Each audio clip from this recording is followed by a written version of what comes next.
Delhi NCR में मार्च के महीने में पिछले 4-5 दिन से गर्मी अचानक बढ़ गई है। स्थिति ये है कि गर्मी ने अब पंखे के साथ ही एसी चलाने पर मजबूर कर दिया है।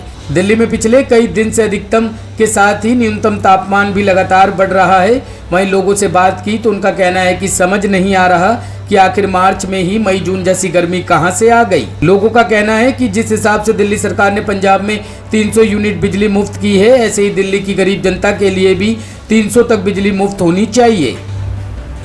इससे दिल्ली की गरीब जनता को कुछ राहत मिलेगी। दिल्ली में रविवार को न्यूनतम तापमान 19.0 डिग्री सेल्सियस दर्ज किया गया। ये सामान्य से 3 डिग्री अधिक रहा। मौसम विभाग का कहना है कि अगले कुछ दिनों तक अधिकतम तापमान 36 से 37 डिग्री सेल्सियस के आसपास रहने की संभावना है। वेदर एक्सपर्ट के अनुसार अभी दिल्ली वालों को गर्मी से राहत मिलने के आसार नहीं हैं। अगले 7 दिनों तक न्यूनतम और अधिकतम तापमान में थोड़ा बहुत इजाफा होगा। जून जुलाई में गर्मी पड़नी चाहिए थी, वो भी पिछले एक हफ्ते से पड़नी शुरू हो गई है। दिक्कत सबसे बड़ी ये है कि जो जिनके पास पैसा है वो तो पंखे कूलर एसी में रह लेंगे, मगर जो मजदूरी रिक्शे वाले ये सब चीज़ हैं वो कैसे निर्वाह कर पाएगा इतनी गर्मी में। या तो वो बीमार पड़ेगा या वो अपने काम से घर बैठेगा। गरीब आदमी के लिए तो कूलर एसी चलाना पॉसिबल है नहीं। घर में 2 बच्चे हैं, बाहर पेट भी पालना है। एक तो पहले ही कोरोना ने सभी मज़दूरों की दिल्ली में ऐसी तैसी की हुई है, पलायन कर चुके हैं। काम करने के लिए लेबर मिलना मुश्किल हो जाएगी। ये समझ में नहीं आ रहा कि होगा क्या। मैं तो बस सरकार से, सूरज को तो ढक नहीं सकते, सरकार से यही कहूँगा कि भाई 300 यूनिट जो पंजाब में फ्री कर रहे हैं, ऐसे 300 यूनिट दिल्ली में भी फ्री कर दें तो कम से कम गरीब आदमी को बिल से तो राहत मिलेगी। अक्सर क्या लगता है जिस हिसाब से मार्च में गर्मी बढ़ी है, अमूमन देखा गया है कि मई जून में इस हिसाब से गर्मी होती है। नहीं, ये तो देखिए, हम लोग, आप मीडिया वाले दिखाते रहते हैं, साइंटिस्ट भी बता रहे हैं कि पॉल्यूशन से ओजोन की परत पे फ़र्क पड़ रहा है। हर साल कुछ न कुछ आपदाएं आ रही हैं। अभी बरसात के मौसम में आपने देखा कितनी बेमौसम बरसातें हुई हैं, बेमौसम गर्मी पड़ रही है। जब तक हम अपने पॉल्यूशन को और इसको नहीं रोक पाएंगे तब तक ये चीज़ें तो रहेंगी।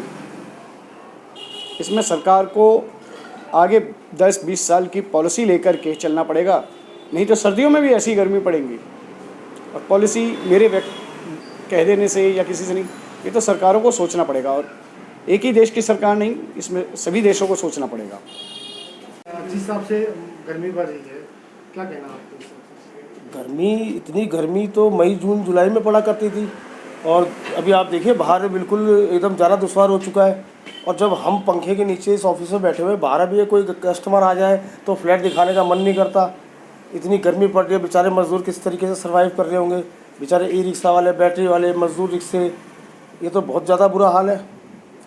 और जिन लोगों पे एसी है वो तो अपने बेचारे एसी में बैठे हुए हैं, और जो बेचारे मज़दूर हैं वो बेचारे जिनको काम करना है, दिनचर्या उसी से जिनका चलेगा, वो बेचारे अब देखिए किस तरीके से गर्मी हो रही है। तो क्या लगता है सर, जिस हिसाब से गर्मी बढ़ रही है, मई जून आने वाला भी है, अभी मार्च में जिस हिसाब से बेहिसाब गर्मी हो रही है, अब मार्च और अप्रैल में क्या होगा सर? अप्रैल में हाहाकार, देखिए ना, अभी बाहर जाने की इच्छा नहीं होती बिल्कुल भी। मैं तो कह रहा हूँ कि धन्य है वो बेचारे मजदूर किसान जो इस गर्मी में भी, और लेकिन सरकारों को भी उनके लिए कुछ सोचना चाहिए। जिस तरीके से हमारी गवर्नमेंट जिस तरीके से सभी उद्योगपतियों को या जिन तरीके के लोगों को सब्सिडीज़ वगैरह देती है, उस तरीके से गरीब मजदूर किसान लोगों को भी कुछ इस तरीके की राहत मिलनी चाहिए गर्मी में, कि भाई 2-3 घंटे काम कम करा जाए दिन में, कुछ उनको उस तरीके का आहार मिला जाए कि किस तरीके से लू में उनको इस तरीके की चीज़ मिले कि लू से बचा जाए उनको। इस तरीके की योजनाएं भी सरकार को सोचनी पड़ेगी, क्योंकि पहले इतनी गर्मी नहीं पड़ा करती थी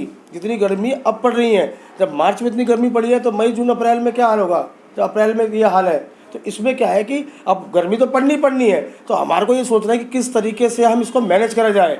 लू के बाद अस्पतालों में भीड़ लग जाती है, हमें ये देखना है कि उसको पहले किस तरीके से निपटाया जाए, किस तरीके से योजना बनाई जाए। बेचारे मजदूर किसान जो बेचारे दिनचर्या जिनकी चलती है, रिक्शे वाले बेचारे, ई रिक्शे वाले, उनके लिए क्या योजना करा जाए, दिन में 2-3 घंटे का उनको रेस्ट किया जाए। जो बेचारे हमारे छोटे छोटे लेबर काम करते हैं दुकानों में, सब उनको उनके मालिकों को सोचना चाहिए कि उनको 2 घंटे रेस्ट किया जाए। उनको क्या उनके आहार, अच्छा आहार दिया जाए जिससे वो लू से बच सके। और मैं मीडिया के माध्यम से भी एक बात सबको कहना चाहता हूँ कि जो बेचारे गरीब तबके के जो आपके पास मजदूर काम करते हैं, जो बेचारे नहीं एसी लगा सकते, कम से कम उनकी इतनी मदद की जाए कि उनके घर में एक छत का पंखा लग जाए, ताकि उनके बच्चे भी आराम से रह सके और उस गर्मी से बच सके। बहुत बहुत धन्यवाद आपका। टॉप स्टोरी ब्यूरो के लिए दिल्ली से रवि डालमिया की रिपोर्ट।